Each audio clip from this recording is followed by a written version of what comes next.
একটা সত্যি কথা উপলব্ধি করলাম, রাস্তাঘাট, বাড়িঘর, খাবার, পোশাক সবকিছুরই উন্নতি হয়েছে, কিন্তু অবনতি হয়েছে শুধুমাত্র সম্পর্কের। আগেকার দিনে গল্প শুনেছি 5 প্রজন্মের দাদাদের সাথে নাকি মিল থেকেছে, মিলেমিশে তারা থেকেছে, একসাথে খাবার খেয়েছে, 20 জন 25 জন একসাথে নাকি প্রতিদিন খাওয়া দাওয়া হইতো, কিন্তু বর্তমানে এসব দেখাই যায় না। হ্যালো এভরিওয়ান, আসসালামু আলাইকুম, welcome to my new blog. যারা যারা আমার পেজ থেকে ভিডিওটি দেখছেন অবশ্যই ফলো করে দিবেন, আর যারা যারা ইউটিউব থেকে দেখছেন অবশ্যই সাবস্ক্রাইব করে দিবেন, আর পারলে একটু শেয়ার করে দেবেন। আমি প্রতিদিনই চেষ্টা করি ভিডিও দিব, লং ভিডিও আর কি, কিন্তু দেওয়াই হয় না। আসলে দিন দিন ইনকামও কমে গেছে, এজন্য ভিডিও আপনাদের মাঝে শেয়ারও করতে পারি না। তো যাই হোক, যেটা কথা বলছিলাম আর কি, আমার মানে মনে আজকে আসলো, সব কিছুরই আসলে আমাদের উন্নতি হয়েছে। দেখছেন না কত সুন্দর সুন্দর বাড়িঘর হয়েছে, রাস্তাঘাটও উন্নতি হয়েছে, যোগাযোগ ব্যবস্থার উন্নতি হয়েছে, কিন্তু উন্নতি হয়নি কেন জানি সম্পর্কের। সম্পর্ক আর কেউ কারোর সাথে ভালো সম্পর্ক রাখতে চায় না। ভাই বোনের সাথে সম্পর্ক নাই, বোন বোনের সাথে নাই সম্পর্ক, বাবা মার সাথে সন্তানের সম্পর্ক নাই।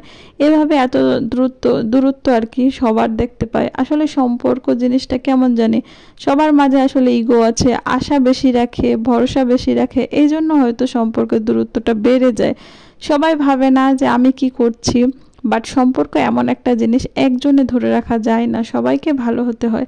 কিন্তু আসলে ধৈর্য শক্তিটা সবার থাকে না, বা এভাবেই মানুষ চলতে যাচ্ছে, আর এইভাবে চলতে থাকবে হয়তো, বা দিন দিন আরও সম্পর্কটা নষ্ট হয়ে যাবে। হয়তো সবাই একা একা বাস করবে, ভুলে যাবে বাবা মাকে, ভাই বোনকে, আত্মীয় স্বজন, সবাই একে একে সবাই ভুলে যাবে যে যার মতো করে। কিন্তু এগুলো আসলে কষ্টদায়ক, ভাবতে গেলে খুবই কষ্ট হয় আসলে। তারপরে কি আর করার, যেভাবে সবার দিন যায় সেইভাবে সবার দিন যাচ্ছে, এভাবে কাটছে সবার জীবন।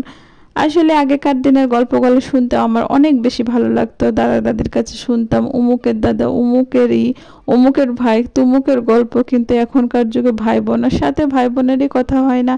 আর কিসের গল্প শুনবো, কাকে বা বাচ্চারা চিনবে, আসলে কেউ কাউকে বর্তমানে চিনেই না। এভাবেই করে তাদের জীবন চলে, এভাবে তাদের সম্পর্কটা তৈরি হতে যাচ্ছে।